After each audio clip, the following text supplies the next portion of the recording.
Bonjour Marine Socha. Bonjour. Merci de m'accueillir juste avant votre atelier aux Journées hypnotiques de Biarritz. Alors, je crois que vous êtes dentiste. Oui. Et donc, le thème de l'atelier, c'est une hypnose ludique en dentisterie, je présume. En dentisterie, mais plus largement en hypnoanalgésie. D'accord. Je prends des exemples qui viennent de mon univers, qui est la dentisterie, mais ça s'applique à toutes les situations de soins invasifs et ou douloureux et d'hypnoanalgésie. D'accord. Est-ce que tu peux nous décrire un peu, enfin, donner les pistes que tu vas développer avec tes heureux stagiaires? J'ai fait un constat qu'on était assez nombreux à être formés en hypnose chez les dentistes ou d'autres professions, mais que souvent finalement aux croisées de formations, de séminaires, de congrès, il y a beaucoup de mes collègues, confrères, consoeurs qui disent « oui, j'utilise l'hypnose, je fais un peu d'hypnose conversationnelle ».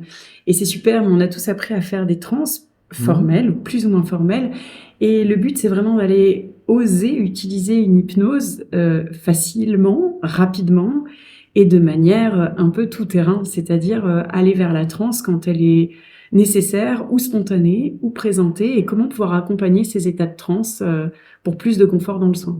D'accord. Alors, une des questions que les praticiens se posent, et je pense que c'est le cas des dentistes aussi, c'est est-ce que ça va me prendre beaucoup de temps? Alors, est-ce que tu utilises des techniques d'induction rapide? Bien sûr. Non seulement ça ne prend pas de temps, mais surtout ça fait gagner du temps. Ça fait gagner du temps parce que le patient qui pouvait présenter une résistance ou une difficulté à aller vers le soin, à garder la bouche ouverte ou à ouvrir la bouche tout simplement, et bien là tout d'un coup c'est permis, c'est possible, c'est facile. Donc on travaille non seulement plus confortablement, mais aussi plus rapidement. Le soin est plus rapide. Alors, comment as-tu appris ces inductions rapides?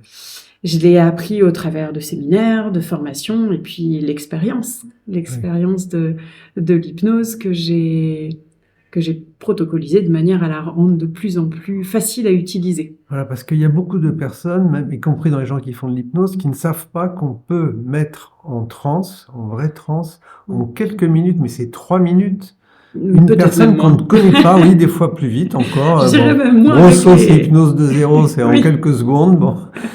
Et voilà, on peut le mettre une personne qu'on ne connaît pas avant. Bien sûr. Hein, et ça aide beaucoup. Et il faut absolument le développer effectivement dans les soins.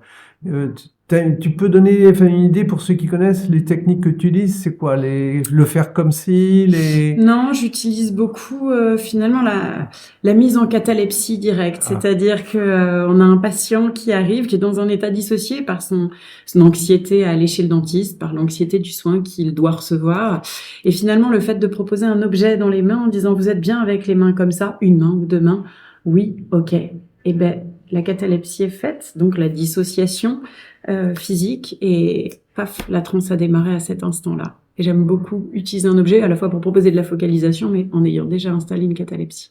Alors, tu as peut-être déjà vu en formation un film qui est très connu, qui est celui de parodie, avec un enfant qui écrit sur un tableau pendant je n'ai pas vu le film. Dentisterie. Je connais de réputation, je ne connais pas personnellement parodie, mais je vois ce que ça peut être.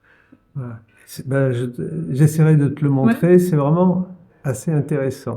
Ok, donc ça permet d'avoir une personne qui est détendue, qui garde la bouche ouverte sans tension. Une fois la dissociation installée dans la main, c'est encore plus facile d'installer une deuxième dissociation qui est la bouche va rester ouverte pendant les soins. Et du coup, il y a une double dissociation avec un patient qui reste la bouche ouverte, une déglutition basse, moins de salive, enfin, donc des soins et un accès visuel et instrumental facilité. Donc là, on gagne encore du temps à pouvoir faire nos gestes et techniques.